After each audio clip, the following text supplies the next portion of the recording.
Ready. Good evening, everyone, and a very warm welcome to all of you. Today we are gathered for the release of the Mumbai Reader, the annual publication of the UDRI. And our association with UDRI is as old as our association with Mehrotra. It dates back to the early 90s when UDRI and Mehrotra organized a series of conferences related to urban issues in association with Goethe-Institut, Bhavan. Today's discussion will focus on the role of civil society in a city, and I would like to welcome today's panelists, Rahul Mehrotra, then we have Sheela Patel of Spark, Zoru, Bhathena, and the moderator Naresh Fernandes. We hope to see you tomorrow as well, when we will discuss the book Working in Mumbai by Rahul, followed by other events next week. On the 27th, it will be about extreme urbanism, sanitation as infrastructure. On the 28th, it's the kinetic city and other essays.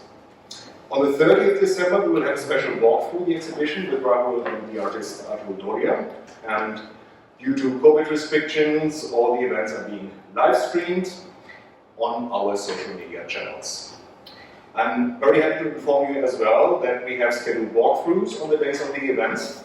And for the ones who can't make it here, we have produced podcasts and videos to ensure that people can engage with the content of the exhibition beyond the exhibition itself. The podcast series Making of a Practice is available on Apple and Spotify. And now, I wish all of you an interesting and insightful evening. Thank you.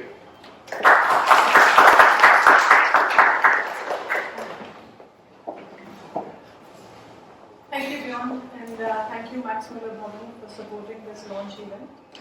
I'm Anuradha, and I'm the Executive Director of UDRI. This is a really happy moment for us, me and my team, to see all our work come together as we get ready to launch the 14th edition of the Mumbai Reader, the MR 2021. Going through the old editions of the MR, one realizes that it's been a ceaseless chronicler of the obsessions, the concerns and the voices of this great vital city. For example, the first edition of the Mumbai Reader in 2006 has articles about closing of the dance bars and the renaming of Mumbai. Things that seem antiquated now. However, the reader also agonizes over the appropriation of open spaces, the unequal distribution of housing, and the degradation of our architectural heritage. Topics which remain relevant even today and are discussed in the current Mumbai Reader as well. Each Mumbai Reader is a snapshot in time. It captures the zeitgeist, I hope you approve my pronunciation here, and the enduring. Articles extolling the resilience of Mumbai's communities are like a thread that string these 14 snapshots together in a line. This pandemic, however, exposes the city's fragility and tested its famed resilience to the extreme. This edition of the Mumbai Reader reflects on the uncertainty and the tentativeness that the city feels right now. The articles in the 2021 Mumbai Reader focus on reimagining the post-COVID city. And there are three main themes that string through. The first is the balance between the city and nature. To quote from one of the articles, as the roads of Mumbai grew silent, the smog cleared and we could hear birds sing. It made many of us question the relationship of conflict that our city had with nature. These articles and photo essays in this edition explore Mumbai's biodiversity and waste management ecology. They offer ideas on a new developmental model that is more inclusive and environmentally friendly. The second theme is about building a more equitable city. The plight of stranded migrants and the lack of access to basic health services in the early stages of the pandemic laid bare in stark relief that the city and its institutions were failing a large segment of its citizens. Historically, disasters have provided the impetus to improve our institutions, and several articles exhort us to not let this opportunity go waste.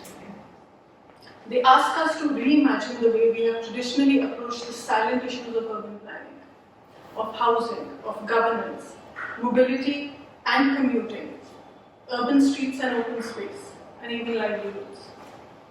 The overall message is to focus on directing our ideas and funding towards social well-being and to create more resilient economies and food systems. The third theme is about adapting our urban planning thinking to a post-COVID world. Lockdowns during COVID have induced profound behavioral changes. People have found newer ways to communicate and consume entertainment. Cinemas have remained empty and offices have been underutilized.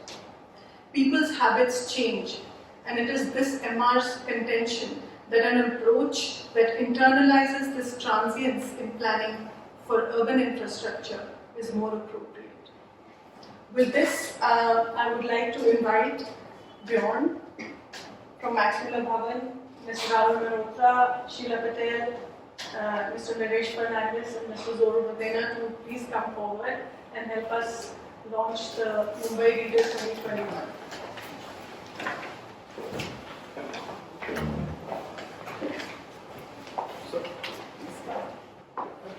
We dance. You will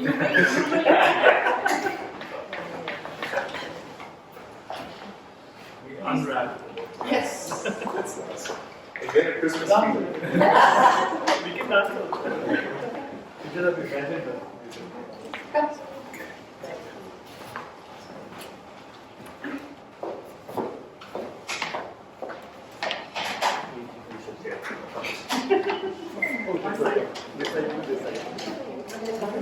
Yeah. Thank you. Okay. We have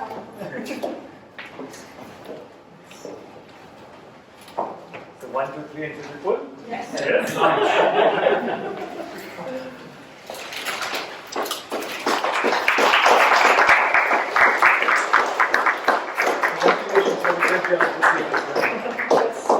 The team.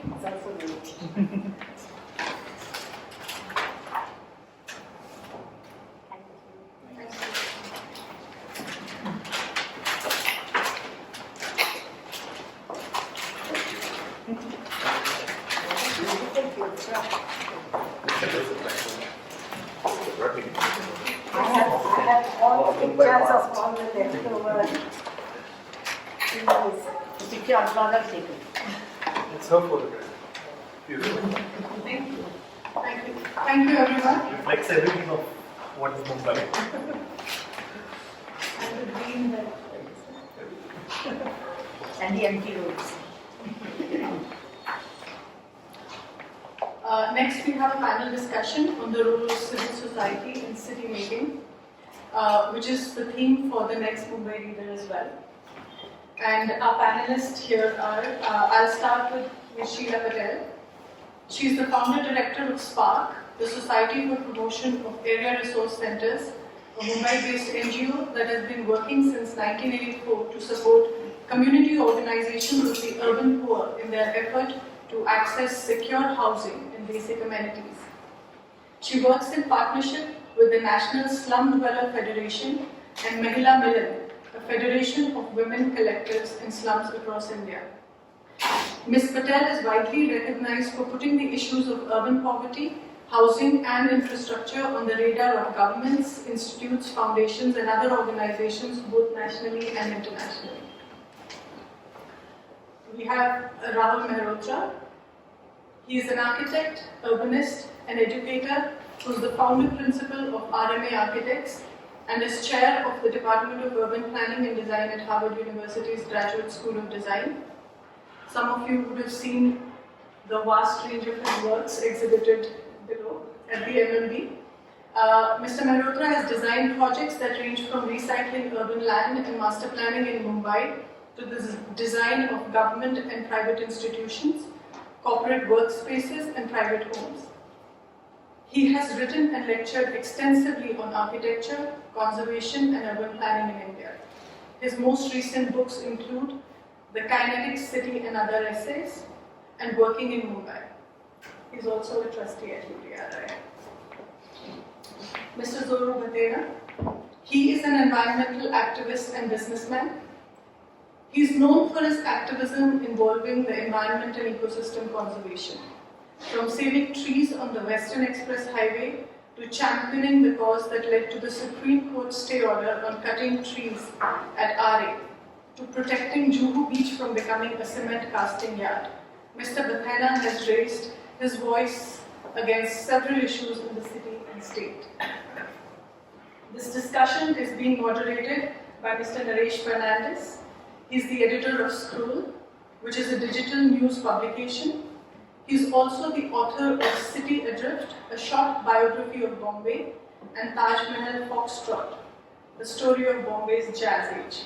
He is also a trustee at UTRI. With this, I would like to hand it over to Naresh. Thank you.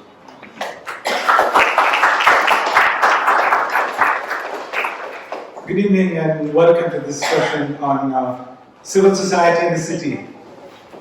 30 years ago, I made a trip to Jhula Maidan in Bombay Central one evening to interview Sheela Patel's colleague at the National Slum Dwellers Federation, the amazing Mr. A. Jokin. As always, at that time, politicians were talking about transforming Bombay. They had already decided that Bombay was not going to be Singapore, and it was still some time before they wanted Bombay to be Shanghai. At that time, they wanted Bombay to be Dubai. And they were looking across the Arabian Sea at the buildings that were still being built. Jokin, of course, had heard various versions of these plans before, and he had some ideas about how urban transformations could be effected. If you want to create world-class cities, he told me, you first need world-class citizens. The idea of what constitutes world-class cities has, of course, been hotly debated.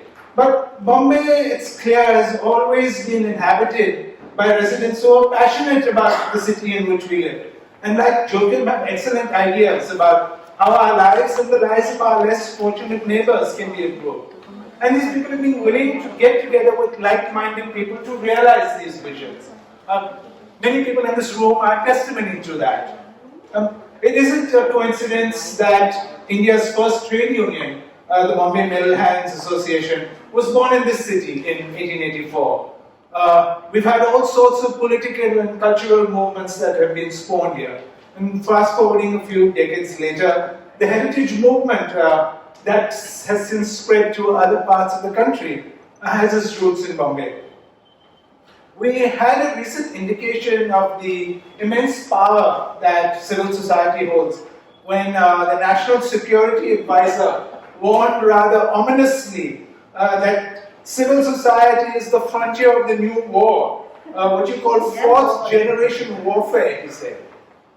So to begin with, perhaps it would be useful to get a sense of what this fearsome beast actually looks like. Rahul, what exactly is civil society? Oh dear. Fearsome beast, as you said. Yes. No, thank you, Naresh, for framing it in those terms. And to allude to the trade unions as emanating from the city. So I would say, at least in my understanding, largely for the purpose of this conversation, let's say, I think my understanding is civil society is that portion of society that is actually a critical bridge between that can bridge between the grassroots, people who are often marginalized, unempowered, and all of that, and more powerful forces, right? So civil society, put another way, is a portion of society that has the empathy for what it sees as injustice, etc. But it also has a wherewithal to negotiate with more powerful forces, often the government, or other commercial enterprises, right? And so trade unions actually were the classic, I think, in my idea, formation of civil society. Today it's NGOs, it's foundations, it's institutions that do that. And I mean, I think everyone in this room is part of civil society. I think architects, which is my profession, should absolutely see themselves as part of civil society. Otherwise, they oscillate between two ends. That means they become architects that are either only working at the grassroots and refusing to sometimes negotiate with more powerful forces, or they align completely with powerful forces in a way they have no empathy, right? And so I think the broader we can make civil society as a base, I think the more robust we'll be as a society, because it's this bridging, it's these critical feedback loops between the disempowered and the empowered, and creating a calibration of that balance, I think is very crucial. And of course, with different professions, within which different domains, whether it's environment, whether it's housing, it plays out differently, and I think that would be something that we should articulate and discuss more. Sheela, what is your vision of civil society? Everything that is not a state institution comes in the realm of civil society for me.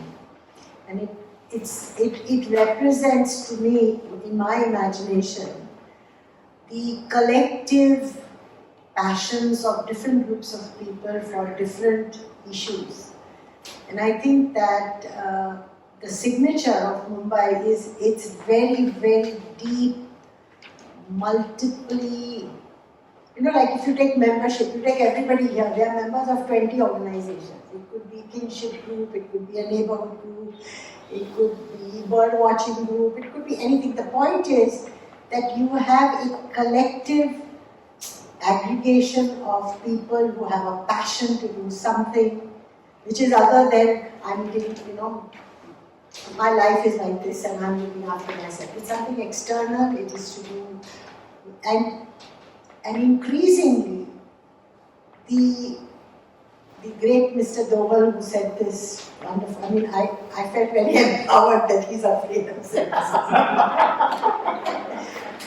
Because we are in a very difficult situation right now. The Oxfam study globally said that 15% of the world owns 75% of its assets, and the recent India report basically talked about the deep impoverishment that is completely invisible. So, if we care about issues of equity and justice, and we believe that we live in a democracy, the roles that we have to play, which are other than just passions, has to include the concept of justice. And I have had the fortune, because of my association with Jokin, to see what the trade union movement was at the time of the textile mills. It was an aggregation of disempowered people who got together to make representation that made many people voices not get lost in all the cackle of policies that were pseudo-policies made for the convenience of the people who were elite. And many of us who are by our nature elite have a role and a contribution, like Rahul says, to say, what kind of life do we want our children to live in? Do we want to live in a Philippines or a Nigeria, where even an upper middle class person has to have a guard so that they don't get kidnapped? Is that the kind of society? And we feel that in Mumbai, we don't feel like that. We feel very safe, we feel very secure. Now, what do we do collectively to protect that? That's a civil society matter. There was this wonderful thing that a bunch of people like Shilpa and others did about, the right for women to have fun in the city. So you have different symbols of what liberates a city from being a dungeon or a prison or a exclusionary institution. And despite all the things that are wrong in this city, that spirit even during COVID has not gone. And I'm part of that group that, in the riots and now in this particular times, we always said that we are not a aid providing institution. We support communities to make representation. But the number of phone calls I got saying, my neighborhood has collected all these things. We don't know how to go and give it in a slum where people just come and raid and then it becomes a police matter.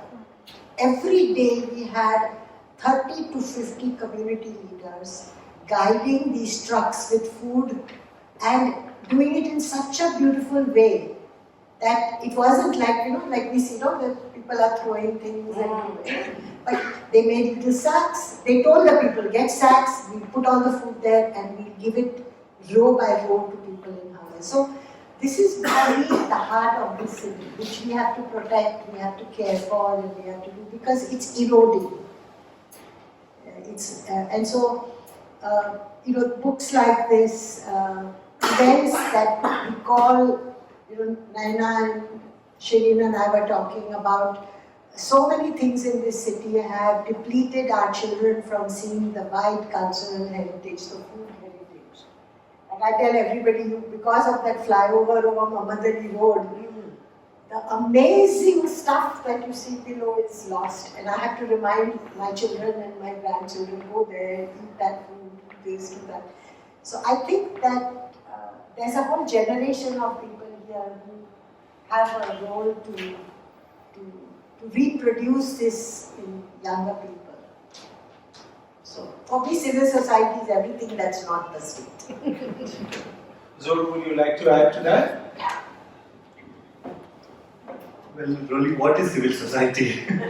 I think it just depends on our environment around us. Because let's take people from Mumbai. We live in a particular way, we behave in a particular way, we commute in a particular way. You take the same group of people and you send them to London or send them to Singapore, the same group behaves completely different. So, I think civil society depends on what we think we can get away with when we're in Mumbai. And unfortunately, most of us fail in that. With uncivil society. Rahul, you've been involved with you've been involved with the UDRI for many decades. What are the UDRI projects you think were the most significant, and what lessons do they hold for other groups that are trying to influence urban planning? Gosh, bear with me now that you asked me that question. You are so fast. No, but I just want to I like the way Sheela almost draconically said civil society is everything that is not the state. And that's an interesting, and it's not dissimilar from the way I was describing it, but she almost pushed it to the point of making the state an entity. And I think, it's very important, as she was saying that, I was imagining the imagery that is filling us these days, whether it's the real estate advertising on large hoardings or the kind of narratives that are coming out from the state.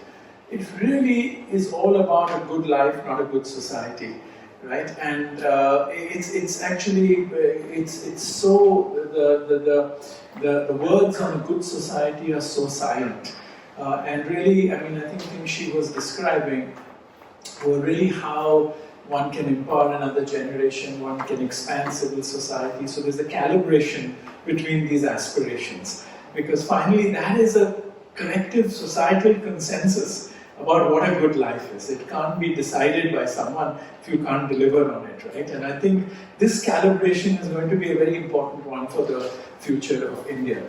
But I think your question to the UDRI, and it's just only fit with the celebration of the Mumbai Reader, to say a little bit. I believe that there have been many issues that I think the UDRI has addressed. I think most importantly, when I speak to friends like Karwan and others, I'm reminded that what by default happened was that UDRI really became a platform for different sections of society, civil society, to get together, but premised on a very clear contribution that we thought that we could as UDRI make, which is this imagination of spatial possibilities, which means that we can have aspirations, but space matters, and how space is defined, distributed, accessed, transgressed, has huge implications, whether it's our natural systems, that's also spatial after all, right? The contestations are spatial. So we made that very central to to the way we structured our events. And I think the starting, many things in life happen by accident. They said, life is what happens while you're making plans, right? So that's, I think, UDRI's story in the sense. And now this is a little anecdotal because let's also celebrate MMB because they're here. Literally, I was really sitting in a cafe with a German architect colleague who had just come after a meeting with Dr. Winterberg, who was in Bjorn's place as the director. And he said to me, and he was introduced, I was meeting him for the first time, and he said, I've just met the director of the Max Mueller Bhavan, and she said they had been doing a series of events over the years on color, on time, on music, and felt that wasn't having an effect on the city. What could we do that would have effect on the city? And in my mind, urban conservation, at that point, it was my obsession, was up there. And I said we should do something on urban conservation. And within an hour, I was sitting in the Max Mueller Bhavan with Dr. Winterberg, who to this day calls me Mr. Mehrotra and doesn't call me by my first name. We said, this is what we should do. She was excited. Within 3 months, we had an urban conservation conference, which was very successful. Within 6 months after that, we had a document which was a collective effort. The UDRI was born. In a sense, it was rejuvenated, which is a story in its end because it had been instituted, but it had gone dormant. And we had a document which we presented to the government. There was a bill that was passed. Before we knew it, Mumbai had the first urban conservation legislation. It came out of a series of, let me say, spontaneous responses, to things. And so I think that was one big contribution, and I think it was one where civil society, it wasn't just a few of us, it was people who came together, it was the Bombay Environmental Action Group, it was Indian Heritage Society, it was other groups that had never come together on a platform where space mattered. People were listing buildings, Bombay Environmental Action Group was pushing policy, but the spatial implications suddenly the UDRI managed to bring together and it brought something happen. That followed with a very interesting conference that we did to follow up, which was public spaces, because we felt that was something that needed addressal, because then Dr. Winterberg said, every year I'd like to do something which looks at space. So public spaces gave rise, it was a wonderful conference which did two things. One was it for the first time had a public presentation on ideas for the Midlands, which Sen Kapadia and Charles Correa made. It was very controversial because at that point there were many other groups that were, rightly so, very focused on the rights of the mill workers who were getting displaced, Meena Menon, many others. But we stormed your conference. Yeah, correct. They stormed the conference. They stormed because, what a space. It's the workers' right. But that was very important because those two contestations became visible. Civil society. Which is civil society, exactly. And that was very important for that reason, which led to the commission. Of course, that's a story that went, south for various reasons, and I don't want to get into that. Similarly, the other movements had their own problems and etc. So, but it meant that these became platforms where. And the other thing that's very important that came out of it, which Carol Breckenridge told me, was she sat through that conference and realized that Mumbai was ripe for civil society to engage. And Pukar came out of that, and Sheela and I were the founding members with the two of them for Pukar. And she always said to me it was those conferences that made her see how volatile the discussion was and that we needed more platforms for civil society to broaden its base collectively. Right? And so these are two, I think, milestones that, there were many other things, but I think they were very important in my own retrospective view that expanded the discussion, but also exposed the fissures that existed within civil society in terms of values. Yeah. So I don't know if that answers your question. What are the lessons from UDRI that perhaps other groups can learn from in terms of getting legislation passed, getting policy passed? I think collaboration. So I think, for example, I argue that we wrongly so actually assume that advocacy and the instruments for advocacy is one thing. We all try to make the instruments for advocacy and do the advocacy.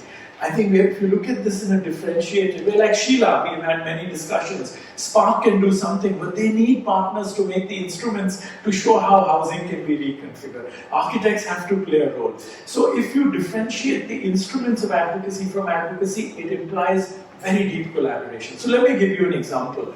The example is the simple one of the fort area and the urban conservation legislation. After that conference, we had a choice of creating alliances with the Indian Heritage Society, with Intact. I felt at that point, personally, that they were very stricken in nostalgia of listing buildings, of talking about beautiful Gothic architecture.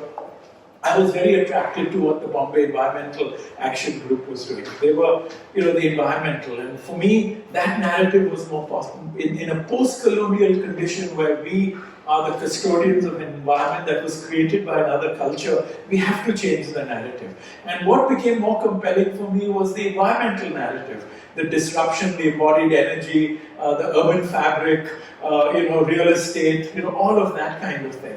And so we partnered with the Bombay Environmental Action Group, and I believe we got the conservation legislation through because of that collaboration. It brought a diversity to the values in the conversation. Otherwise, we would have just expanded on the nostalgia-driven narrative, which in a post-colonial condition in those days, 30 decades ago, had no resonance, at least in my mind. So the biggest lesson, at least for us, whether it's the development plan, the dump, the DP, it was, the UDRI organizing, hundreds of groups and peoples and meetings. It's the collaborations. I think that's very critical for civil society to be robust. I think we have to find how we can make domains that we are concerned about overlap and then create productive, the best interdisciplinary comes from out of the box problems. And Mumbai has a premium on the out of the box problems. So if we don't collaborate, I don't think we'll go anywhere. Sheela, tell us the story of Spark, and again, what lessons it holds for other groups working in this space. So, before I start that, there were a couple of things I wanted to say about the whole challenge in civil society is its diversity. And that diversity should not be ever militarized. That means, we all shouldn't be sitting in straight lines and saluting at the same time. That kind of anarchic differentiation is critical, because then it cannot be,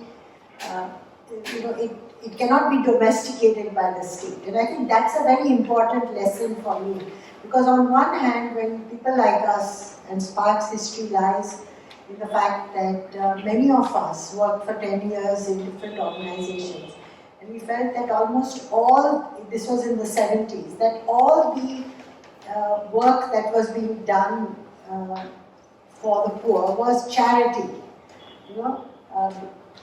Wash your hands, clean up, do vaccination, do this, do that. Everybody's, and we were all raging feminists, so we used to get pissed off that all poor women were like the beneficiaries, Your child must get this, you must do this. Nobody bothered about what that poor woman was going through, she just come from the village. So we all got fed up, and we formed Spark as an organization that were professionals who would work in partnerships with people's organizations. And that was a conceptual idea.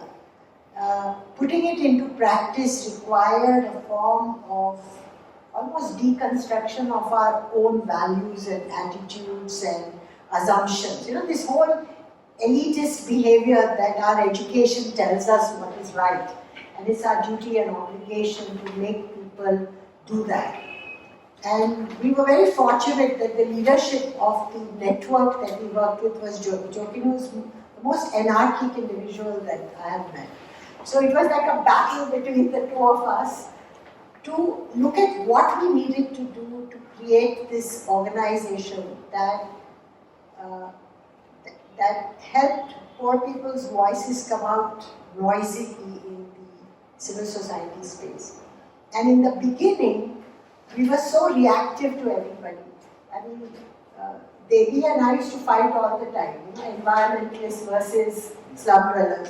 Oh, you're taking all the marshland, you people are the ones who are spoiling Bombay. And I say, what do you mean spoiling Bombay? We never got a place fighting, and we became great friends. The environmental rights versus human rights was a big So as a person today who is a champion of climate change, and I work very deeply in it, I realized that we were locked up in an elite argument of what constitutes environmental, and there was no issue of justice in the environment movement at that time. So you were protecting animals and saying poor tribals are the ones who are destroying that. You were not looking, you were looking at forest dwellers as people who were destroying the forest rather than being the nurturers. So the whole narrative, as you say, has changed. And as we have evolved and emerged, we are better negotiators of looking at the critical advantage that we hold and what are the alliances and partnerships that we take. So I know that 25 years ago, if you said you were a planner, I wanted to spit on your face. Because I felt planners had just taken all this colonial rubbish and just expanded it to serve the elite so that there was never any space for poor people to live in the city. And over a period of time, the ability to say, like now I can sit in global discussions in Rahul's Institute and very nicely talk about how that is a wrong thing to do and how they must all change. My heart is still pissed off, but the ability to explore collaborative spaces for the collective good of what is a city or those kind of things is very interesting. So that's my lesson for Spark. And for me, what has been very exciting is that what we have done, which is a small NGO working with large networks of communities, not domesticating them to say they have to do this, they have to do that, but taking their issues and looking at how the representation can bring change. And you gave the example of your heritage thing. I think that NSTF takes the credit for the first transformation of the Mumbai suburban railways. If we had not participated in creating that policy, where slum dwellers did their own surveys for all the people who were there, identified where they wanted to move, and were given resources through the project to do the relocation. Those 18,852 households that moved is what made the first intervention in the railways. And you gave me that wonderful, Rahul gave me a very wonderful Lakshman's cartoon, where there's a minister and the common man standing on a bridge where there are slums down. And the bureaucrat next to the minister says, I think it's better to move the tracks because the people are not going to. So, but by doing that, we got entitlements for everybody who stands to be relocated. Now that solution is not perfect, it has a lot of problems. But these people were earlier all just evicted. They went and lived somewhere else, and almost every slum dweller in Mumbai has moved at least 5 to 6 times, if you look at their family history. So, those things happen incidentally. Your process, your organization happens to do this at the time that makes the difference. So, but I feel that we are at a point, and COVID has really, I've seen this in COVID, I've seen this during the floods, I've seen that during the bomb blasts, then when we had the riots. The resurgent qualities of togetherness come very strongly, and then they dissipate. Then we go back to our homes and we sit into our little cubbies. So I think that spirit is dormant in there. And the work of the state is further depleting it, and that's the concern I think that I see, which we have to do. And one of the things I want to say about this is it's time we make this digital. It is. It is. Thank God, because last time I got 2 copies, they were all stolen. Everybody said, I'm just taking it to read. So please give me that link. The entire set is digital. Okay. No, good. I have not, because many of these things are, I quote some of the things we talk and we say, oh, give me the reference. I said, oh, isn't that some reader? Naresh, can just one very quick question. No, I just picking up on what Sheela said, and you're making me remember the Mill discussion in the public spaces conference of Maxwell about. If you think back now retrospectively, the fact that we had such divergent groups come in onto one platform, however contested it was and the tension, it actually made very robust and expanded everyone's perception of the problem. So the folks who were, many of you and Meena and all who were organized and coming from a perspective of the mill workers, there was Sam Kapadia and Charles who were coming with a perspective of spatial kind of ways of solving the one-third. I think it cross-infected the conversation, which is, I think, the diversity that you're alluding to. And in retrospect, I think that would be something to sometime contemplate and debate and to see and reflect. I think it was very important. The Marxian way, the thesis, the antithesis, and the synthesis. Just add to what she mentioned. Sheela mentioned the Lakshman cartoon of how the track should move because of the slums. Well, it's happened in Mumbai. Yeah. Do you know why the metro depot went to RA? I'm sure everybody's heard about RA. Because they wanted to save the original depot, which was slum infected, full of slums. And they said, no, we won't touch the slums. And that's how the depot did get moved to the other end of the line, only for this reason. And as soon as it got moved, that slum got redeveloped. Yeah, I was about to say. Yes. So we even argued about that, but redevelop it, allow it to go in for an SRA. You can have your depot at ground level and you can have your 70-story building on the top, there's no problem. But no, we don't want to do it. So our Lakshman cartoon has come true. Zoru, I've been fascinated by that RA campaign because for the first time we saw young people out in a very passionate way. What did it take for that campaign to coalesce? The RA campaign has just been mind-boggling. It's touched the nerves of people all over the city, all over the country. I can't answer what has touched a nerve of people who have actually come out of their houses and spoken up, fought for some part of the city which nobody has ever been to. Let me ask in this audience how many people have been to RA? Okay, less than 50%. Yeah. I hadn't been into RA till this issue came up. I did go in when I was a kid from school. We used to go to see the milk bottle get filled up. I think everybody from school went to see the milk filling. But it's a part of the city which has touched the nerves of. It's amazing. We've had people on the suburban trains speaking up for it. So how was that campaign built? One of my understandings is that you use social media very effectively, that young people, somehow this distant figure of Greta Thunberg inspired people in Bombay. What were the elements that went into that? The social media campaigns are for n number of things that happen today. But you will find very few which have reached this magnitude. And let me be very honest in giving credit where it's due. I think this entire issue was very badly handled by the government and the metro authorities. And their bad handling of it was the reason why this issue got escalated even more.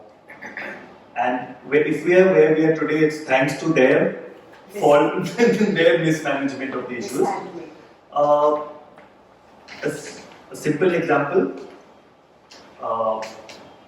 they decided overnight to cut the trees. I mean, everybody in the city can see that that's wrong. I mean, if they were right, if the government was right and they did everything correctly, they didn't need to cut the trees at night. Simple. And these are the little things which have actually really helped transform RA into another league. the metro authorities used to come out with full-page advertisements justifying what they're doing. I'm not much into history, but I don't think any project which was opposed by citizens has had the project person put up advertisements supporting it. I mean, I haven't seen it anywhere. So, the fact is that they were lying, outright lying, and people could see through their lies. And whatever citizens did, I think the credit for it was the bad that the government did. I can't say it any other way. That's very interesting. Sheela, for large visions to be implemented, it's essential for civil society to negotiate in some way with the state, with the political establishment, an entity that middle class people often find quite distasteful. What are the things you've learned about how to do this effectively? I still cringe every time I do it. But I'll give you the example of when I was part of the SRA committee. So the SRA committee and this rehabilitation, for the MBTP were the first two state level committees on which I was invited to be on. And everybody in civil society was very angry with me because at that time it was the first Shiv Sena government. Everybody was angry, including me. Jokin was very clear. He said, you have to go there and look at what you can get for slum dwellers. You are not a middle class person who hates Bal Thackeray. You are going there on our behalf. Your brief is given by us to you. And what I found was that it was a very interesting committee because 80% were all government officials. So Mr. Afzal Purkar was in the SRA committee and Mr. Sukhtankar was on this committee. Both of them I had had big fights, argued, but they were all, they basically saw me as some crazy woman. Not bad. But what I realized... The heart in the right place. Cut karala, no. And so, the way in which we did work over there in both cases was, my job was to show that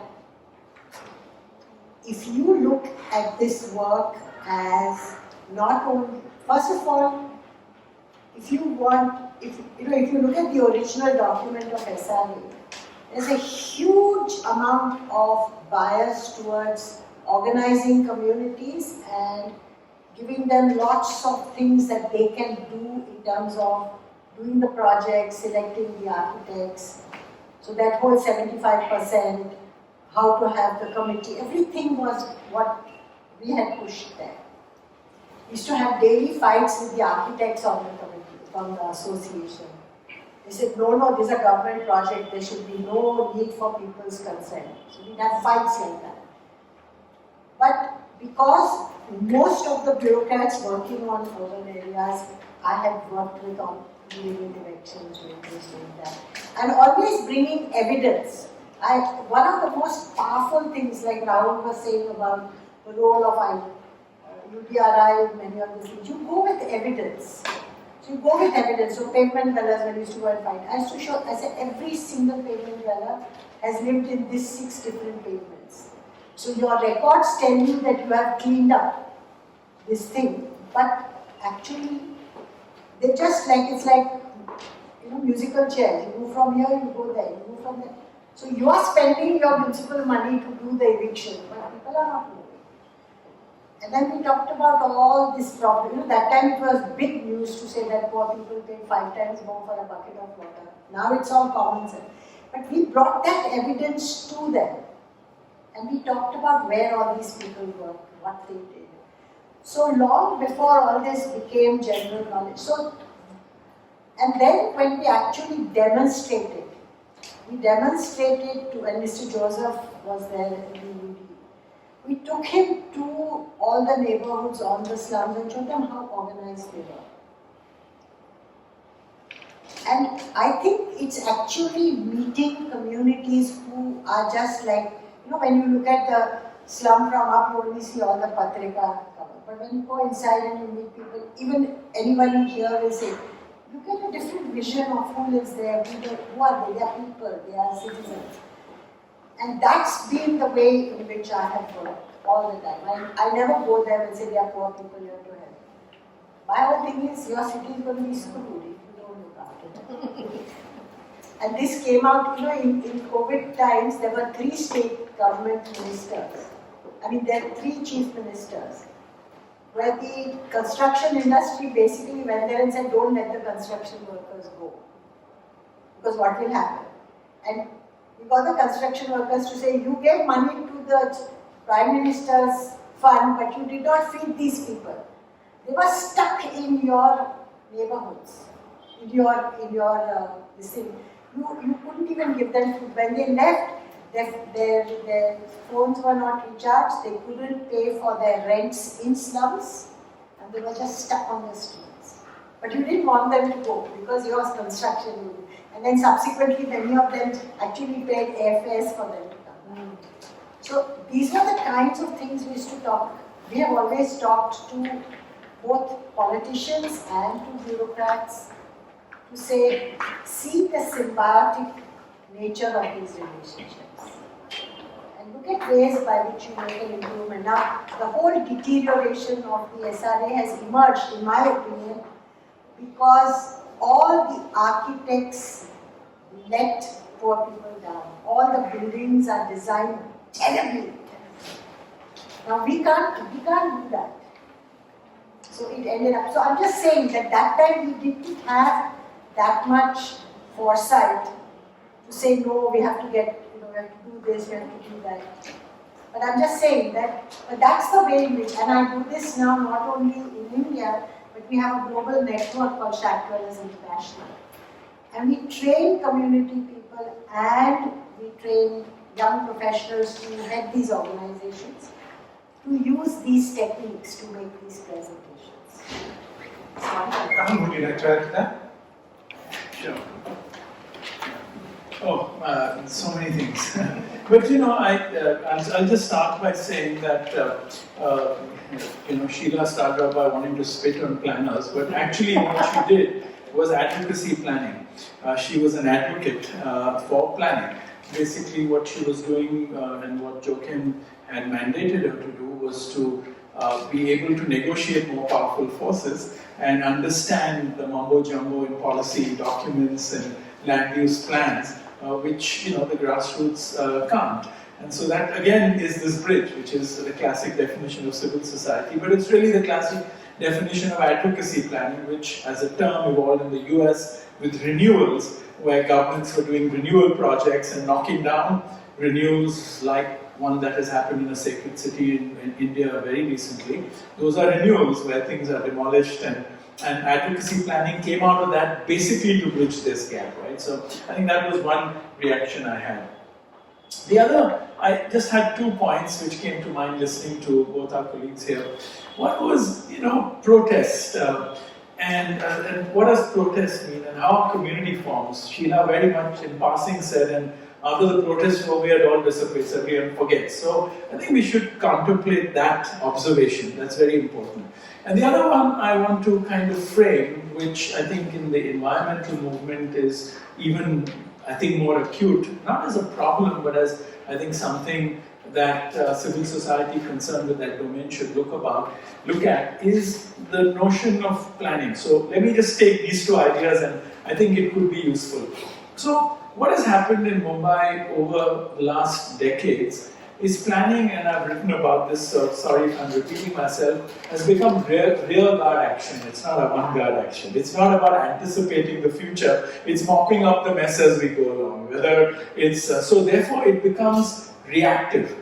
Because it is about like, put the brakes on, don't make this mistake, right? And so put off the fires. You put off the fires, and so it stopped the trees from being, which is the right thing to do, or stop a demolition, or heritage building stuff.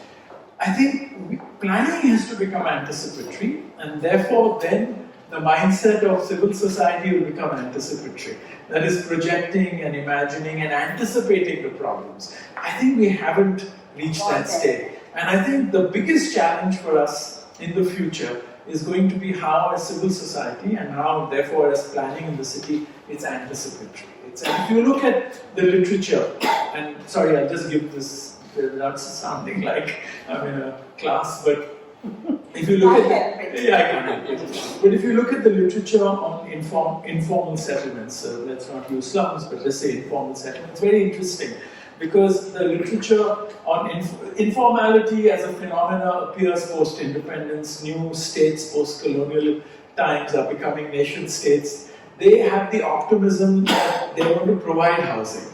So they don't recognize the informality that occurs when Chandigarh is built and the workers have to live there, etc. Right?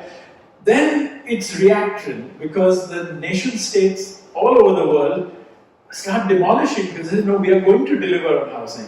And by the 70s they realize they can't deliver on housing. And so in the 80s you have upgradation of slums because they become vote banks. The Aga Khan Awards gives a kampung in Indonesia an award for upgradation. So it becomes part of the reality and the literature shifts to that, right? Now we're talking about integration, right? How do you integrate that? But I think we have to go beyond how do you anticipate where housing would go. And I think that is going to be the big challenge, whether it's in the domain of environment, or it's in the domain of housing, or it's in the domain of livelihoods, or it's in the domain of heritage conservation. We have to get anticipatory, which means that's when we need the collaborations. For the environment, for them to be successful, they need scientists and environmentalists to begin to speculate on what might be the areas that are under threat because of climate change, which means they need to work with planners who know where infrastructure is going to go, etc. That is, I think, the diversity that we have to aspire about. So that was one point. The second was, sorry, why are you laughing? Okay, so the second point I was, because of Sheela's wonderful but very profound thing, and then it all dissipates, we forget about it, right, which is true. And so, you see what's happening even in America with Black Lives Matter and all around the world. I believe communities don't form through protest. We living in that illusion, and it's temporal in a sense. Communities form around infrastructure, and I mean it in the broadest sense, cultural, social, physical.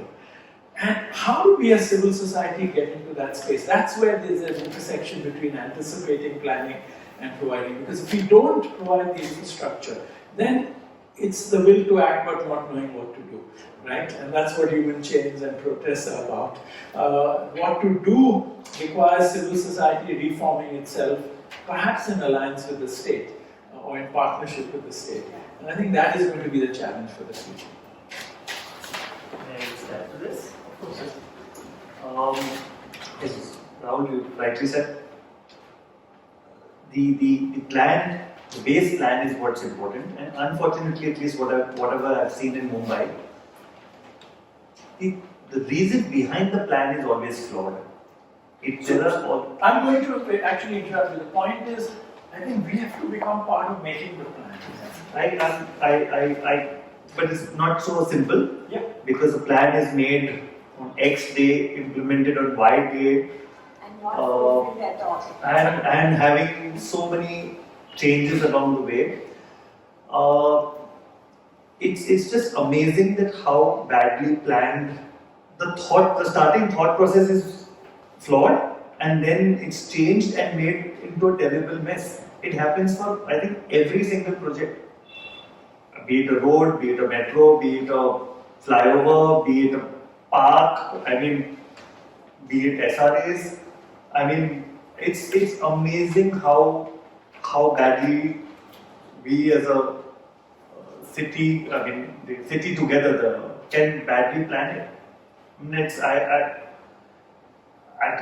It's difficult to find one or two well-planned things that they plan to do in the city. Everything has a dramatic flaw to it. So the question is, what is the role of civil society? Yes. That's the challenge. I think we have to get sharper about that. That's my point. We as society have failed in No, I think the root lies in what I was describing as the advocacy to the planning. Because we have to become part of the plan. How do you do that is a big question. But the other thing also is that, like you said, we have gone into a reaction mode. And also the accountability that we demand from the state is diminishing, you know. A lot of people say, forget the state, yeah. Why do you keep going and talking to all these people? And my whole thing is, why do you need, then we can have bandits, no? The gundas in the slum are, how are they different? They are doing a different form of governance. Actually, planning, the state is intrinsic to planning. You can't talk about planning if you don't have the state. But long time ago, when Jokin introduced me to you know, and that time we were still upset with planners but didn't understand anything about planning. So, and we've been involved with Dharavi, as you know, for a long time. So, S.K. Das that time was working with us on this, and he gave me a very interesting concept, which I see now a lot happening in Latin America, which is to say that there is no need for the state to get involved in how this house is going to be built. The point is, you have to separate different levels at which you do planning. So there should, in a city, it should be at 3 levels: neighborhoods, wards, and cities. And the city gets involved wherever there is arbitration between 2 wards, or you need something for the whole city where you bring those wards together to arbitrate. But that arbitration, which is between civil society interests and that of a city vision, are neither defined by anybody except in somebody's, like you say, Singapore is there or Shanghai, there's some imagery of that which is guiding this. But we as citizens, if somebody asks you, what do you want? We haven't even thought about it. Most people haven't even thought about what we want because we are in such a reactive mood. So you know, this is very interesting the way you're saying this. I have a colleague who's a Spanish architect called Jean Busquets, who's spoken here in Mumbai actually a few years ago. He has a wonderful explanation.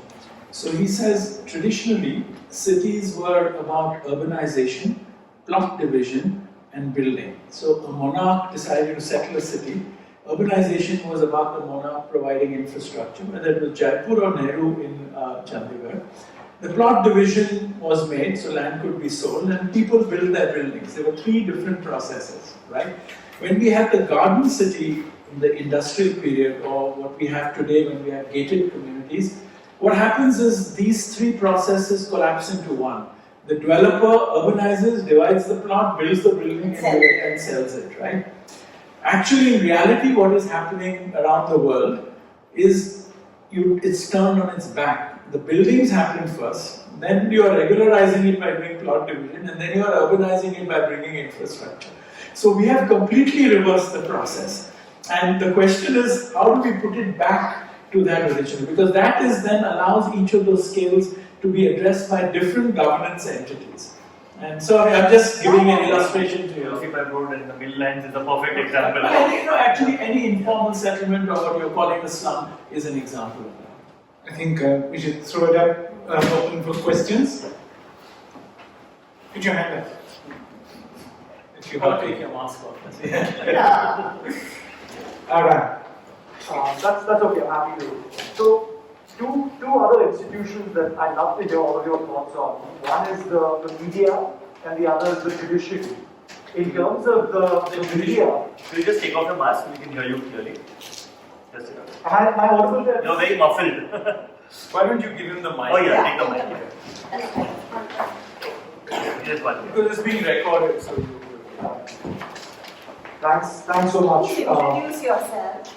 My name is Arun. I'm studying public policy at the moment, and I'm lucky to be associated with many people in the room, many of you on the stage as well. So I'd love to hear all of your thoughts on 2 institutions, the media and the judiciary.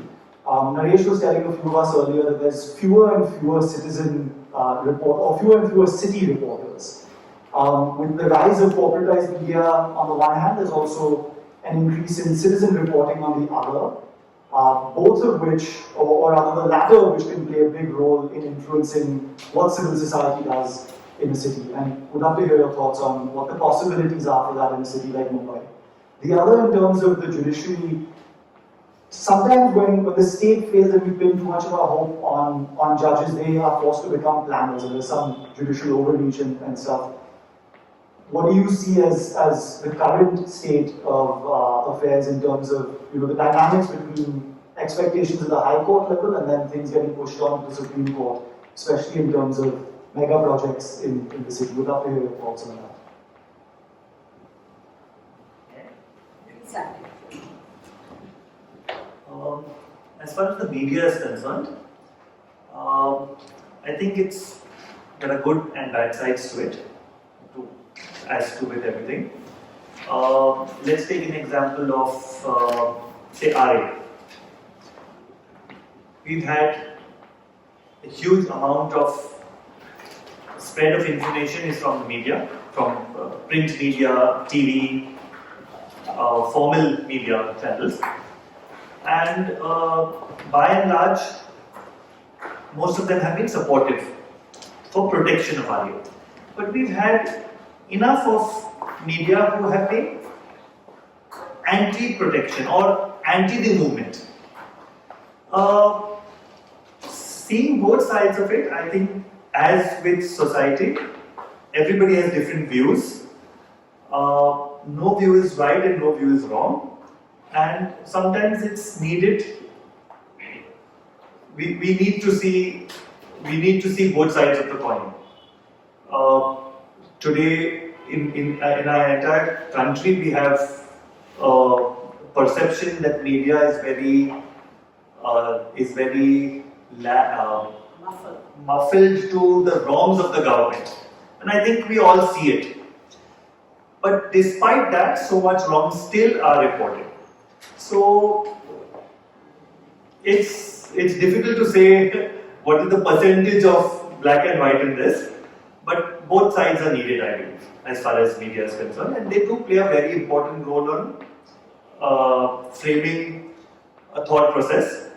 And there are some newspapers and some channels, for example, they don't gel with me, I just don't see them, because I don't agree with those views. But there are people who agree with it, watch it. So it's I don't know if that answers your question, but that's how I view it. And second question was regarding judiciary. It's very sad that we even need to go to the judiciary for half the issues that we need to. Let's take an environmental issue. There are checks and balances within the system. Starting from the first level of, you submit a proposal, you take a permission, you go to 1 level, 2 levels, 3 levels, there's a procedure to be laid down. If those systems in place, if they work, nobody needs to go to the judiciary. It's the failing in that system, in our administrative system, which leads everybody to rush to courts to fight things. Be it the environment, be it planning, be it slums, be it SRA, be it heritage, every single thing we need to go to the courts. And unfortunately, the system, the checks and balances in the system, having failed, they are just simply today rubber stamps approving whatever comes before them. Be it in every field in our city at least. And unfortunately, the judiciary is very much decided by the person who hears the matter. The judicial system depends on the judge who hears it. So you have excellent judgments and excellent people who hear it, and you have complete opposites in the judicial system. It's very human based. Let's give an example. We've been fighting the coastal road. We've gone all the way to the Supreme Court, and we see the Supreme Court doing a flip-flop on their own orders. I mean, it breaks our heart, but we can see what's happening. It's all dependent on the person who hears it, and it's very, very difficult to find a way out of that. Environmentally, we are supposed to have a more than high courts and Supreme Court, there's an NGT which has been put up. It's unique in India. We have a National Green Tribunal. It just doesn't work. There are no judges. The government doesn't appoint judges to hear it, and the judges they appoint are the ones who throw out all your matters.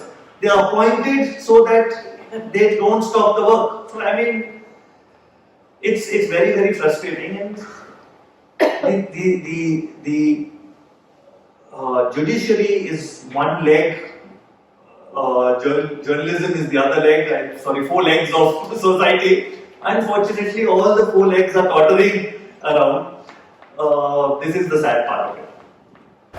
Alright, I think we're going to land just 10 minutes over time. Thank you so much, everybody, for this really enlightening discussion. Thank you for giving us for storming the conference all those years ago. And seeing something positive in it.